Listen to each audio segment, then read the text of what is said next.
What's going on, everybody? This is Slashback Saturday and BroncoJuggalo.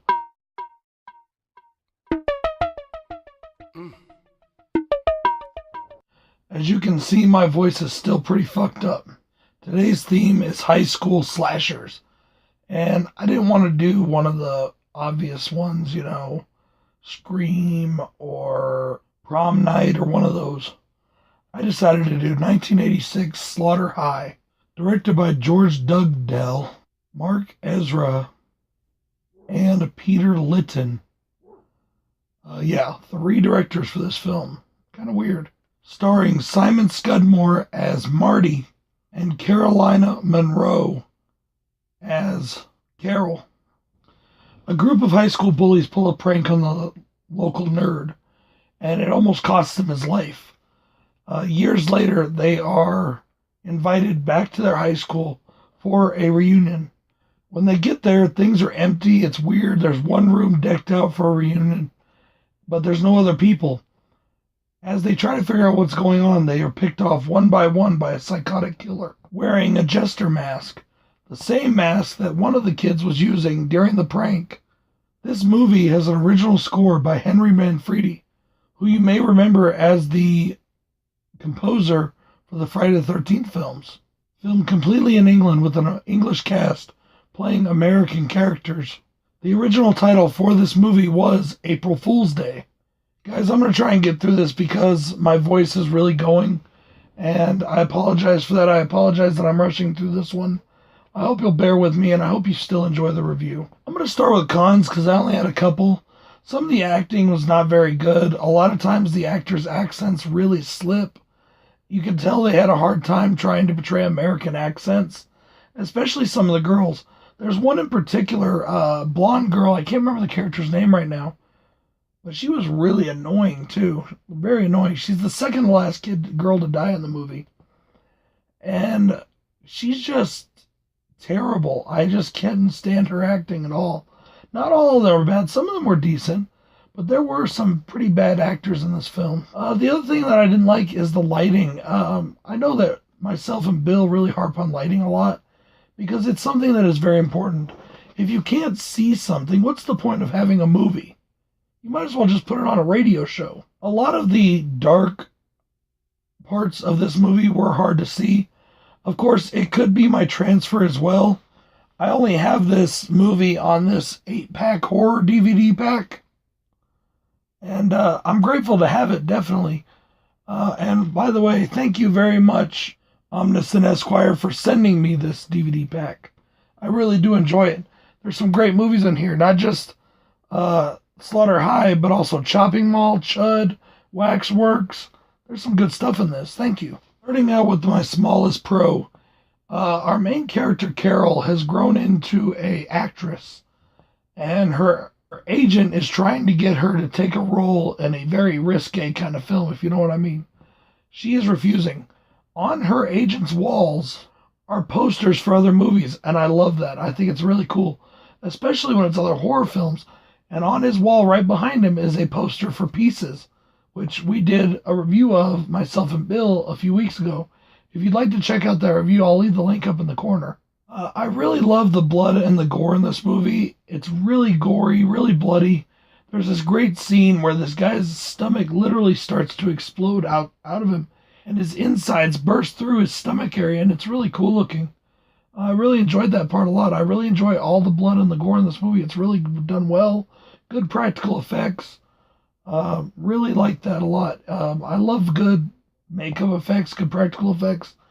Our killer, when we see his face, small spoiler here, guys, it's kind of easy to figure out who the killer is in this movie. It kind of telegraphs it right from the beginning.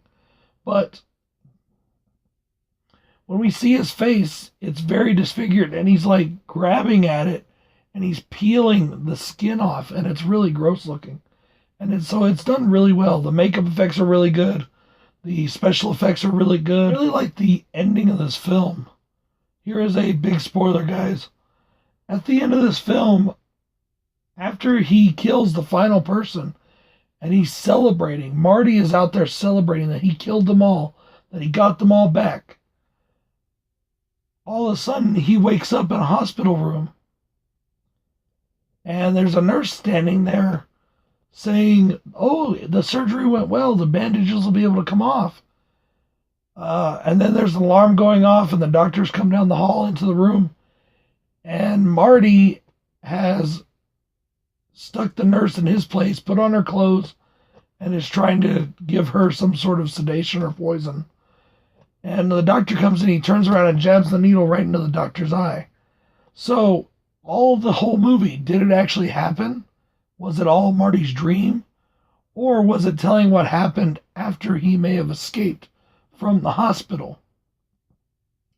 Who knows? I think they leave that up to the viewer to decide. But I really do like that. I thought it was a good twist ending. And like I said, I hope that spoiler didn't ruin it for anybody, but if you haven't seen this movie already, I gave you a warning right before I said it. So I saved my favorite pro for last because it kind of goes hand in hand with the blood and gore, but it's the uniqueness and the inventiveness of the kills. So cool, so unique, so inventive. There's a kill where one of the guys is under a lawnmower working on it with it jacked up. Marty comes in, removes the jack. The guy has to hold the lawnmower up with his bare hands. This is a riding lawnmower. He's a big, strong dude, but it's a riding lawnmower. Marty starts the blades, and then he starts slicing on the guy's arms with a pocket knife. So the guy gets weak, and he drops the lawnmower onto himself, and it slices and cuts him all up. There is, as I said, the poison kill, where the guy drank the poison in the beer can, and then his stomach exploded out from the inside. There is a hanging kill. But I do have to mention my favorite kill in this movie, and I like to call it electric orgasm. There's two people having sex in this movie. One of them is cheating on her husband, by the way, who just happens to be the guy that got killed in the garage working on the lawnmower. Why he was looking on a lawnmower, I don't honestly get.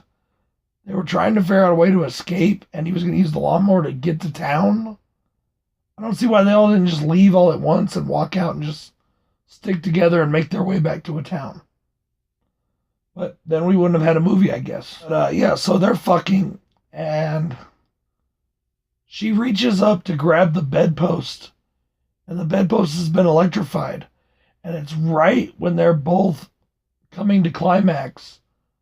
And she grabs that, and it just fries them both while they're having sex. Turns her face completely black, fries him so hard his body goes flying off of her. And I really, really enjoyed that. It was really cool. I really liked the way that looked.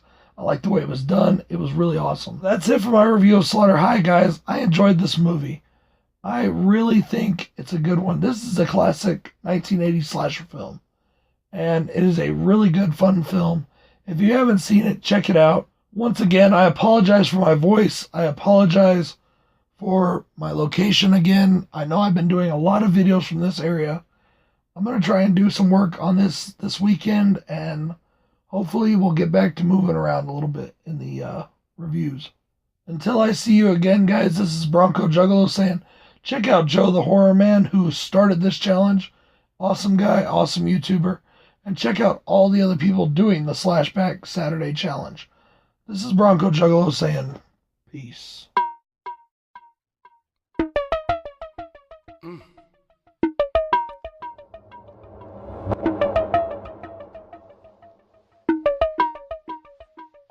Me,